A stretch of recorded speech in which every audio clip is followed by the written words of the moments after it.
जंग होती तो इस्लामी जंग में जवान शरीक होता। जिस जवान का काम यह था कि उसके हाथ में इस्लाम के फरोग के लिए हरदम तलवार रहती थी, जब सजदे का टाइम होता तो वो जवान सजदा रेज हो जाता। जब रात की तारीकी आती तो अपने माबूद हकीकी की बारगाह में अपने आंसुओं के कतरात के नजराने पेश करके अपने दिल का खिराज पेश किया करता था और अपने रब को मनाया करता था, और जिसकी मुकद्दस जबान से अल्लाहू अल्लाहू के नारे निकलते रहते थे। इस तरह से सुबह हो जाती थी, सफेद शहर नमूदार हो जाता था। वही जवान फिर रब की इबादत के लिए सजदा गुजार हो जाता था और अपने जबीन अक़दस को जमीन पर सजदे के लिए रख करके रब की बारगाह में इबादत करता था। जवान की जिंदगी का सिर्फ यही मशगला था।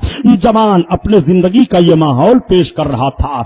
जवान कभी कभी कसरत सयाम का भी पाबंदी कर लेता था, रोजा कसरत से रखता था। वही जवान रोजा रखे हुए है।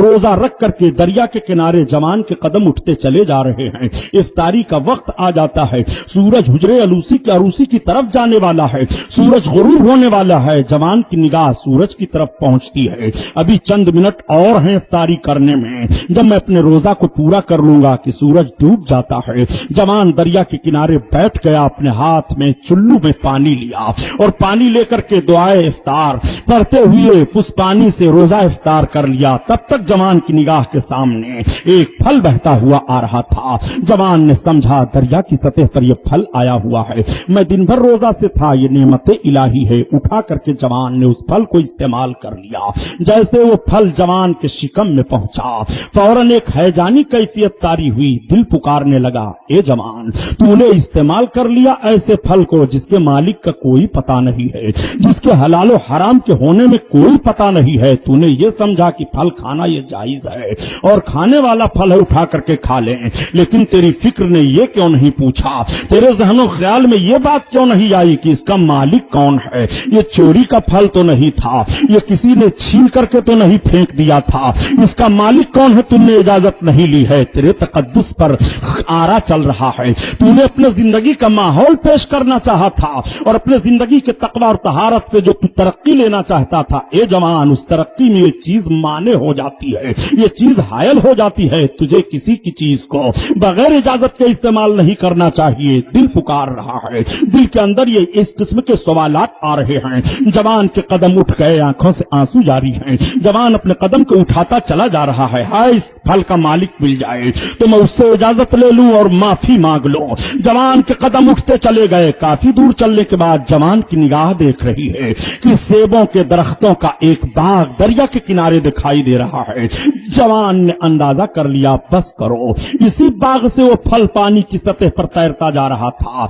जवान बाग के अंदर घुसा, निगाह दौड़ा करके देखता है इसका मालिक कौन है। जवान की निगाह देख रही है कि बाग में चंद लोग काम कर रहे हैं, कुछ दरख्तों के फलों को तोड़ रहे हैं, कुछ दरख्तों को साफ कर रहे हैं, कुछ दरख्तों में पानी दे रहे हैं। एक काम करने वाले से जवान ने पूछा, ए मजदूर, तुम मालिक हो इसके? नहीं नहीं, मैं मजदूर हूँ। आपने सही कहा, मैं मजदूर हूँ। मालिक कौन है? कहा, हमारे मालिक से आपको क्या काम है? कहा, मैं मिलना चाहता हूँ। कौन हो तुम? मैं एक मुसाफिर हूँ। मेरे मालिक से मिलना चाहते हो? हाँ, वो देखो जो महल दिखाई दे रहा है और महल के पास जो छोटी सी झोपड़ी दिखाई दे रही है, मेरा मालिक उस छोटी सी झोपड़ी में बैठ करके अपने रब की इबादत करता रहता है। वही इस बाग का मालिक है, वही मेरा मालिक है। ठीक, तो मैं जाऊं, मुलाकात कर लूं? हाँ, जा तो रहे हो मुलाकात करने के लिए, लेकिन अगर मेरा मालिक नमाज पढ़ रहा होगा तो आपको थोड़ी देर तक रुकना पड़ेगा और नमाज से फारिग हो गए होंगे तो आप सलाम करिएगा, मेरे मालिक जवाब देंगे, फिर आपके आने का मकसद पूछेंगे, आप जाइए।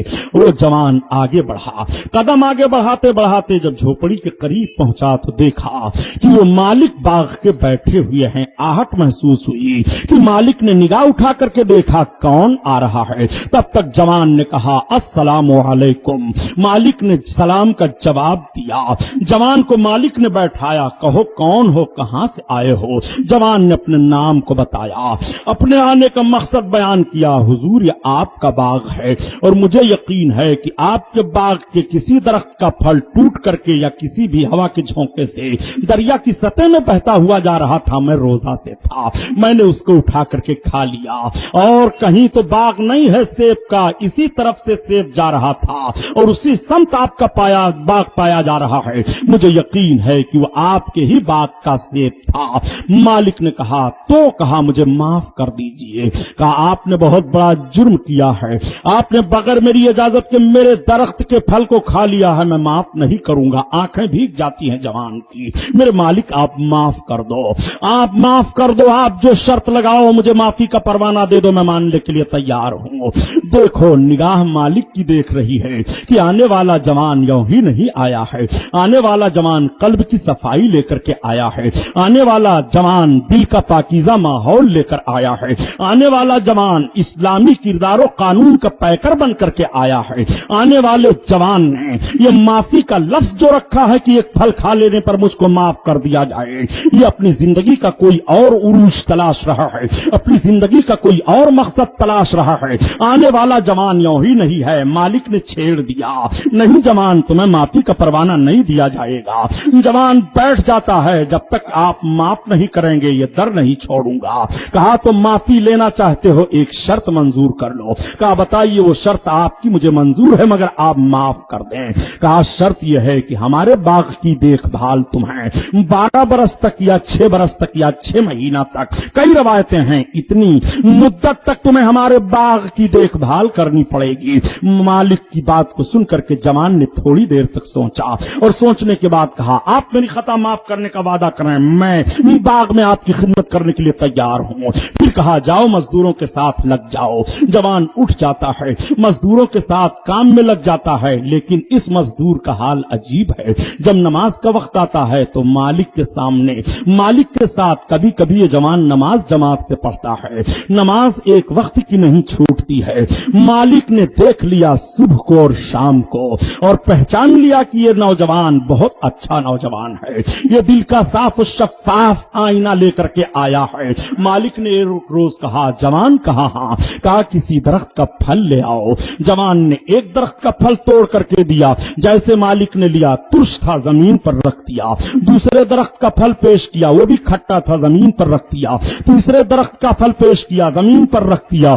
آپ نے فرمایا ابھی آپ کو معلوم نہیں, آپ اتنے دن سے رہ رہے ہیں کہ کس درخت کا پھل میٹھا ہے کس درخت کا پھل کڑوا ہے. عرض کرتے ہیں حضور ایک پھل بغیر اجازت کے کھا لیا تھا تو اس کی سزا اب تک بھگت رہا ہوں. آپ کے باغ کی خدمت کے لیے میں نے وعدہ کیا ہے, آپ نے اجازت نہیں دی تھی, اسی تاریخ سے میں نے آپ کے درخت کا کوئی پھل نہیں کھایا ہے. مالک کی آنکھیں آنسوؤں سے چھلک جاتی ہیں. جوان تمہارے لیے اجازت ہے, جس بھی درخت کا پھل چاہو کھاتے رہو. جوان پھر اپنے کام میں لگ گئے. مدت پوری ہو جاتی ہے مگر جوان کی ہمت نہیں ہو رہی ہے کہ اپنے مدت پوری ہونے پر اپنے معافی کا پروانہ لینے مالک کے پاس جاؤں. وہ دیکھ رہے ہیں مالک بھی بڑا باوقار ہے, ہر دم قرآن کی تلاوت ہوتی رہتی ہے, ہر دم وظائف میں لگے رہتے ہیں, رب کی عبادت کرتے رہتے ہیں. اتنا مقدس خوبصورت اور ایسا عابد و زاہد شیخ تو ہمیں دکھائی نہیں دیا. جوان بھی اس لحاظ سے کچھ نہیں کہہ سکا. ایک روز خود شیخ نے بلایا, اے جوان ادھر آؤ. ہاں میرے شیخ کیا بات ہے؟ جوان تیری مدت تو پوری ہو گئی ہے, تم مجھ سے کہہ کیوں نہیں رہے ہو کہ تمہاری غلطی معاف کی جائے؟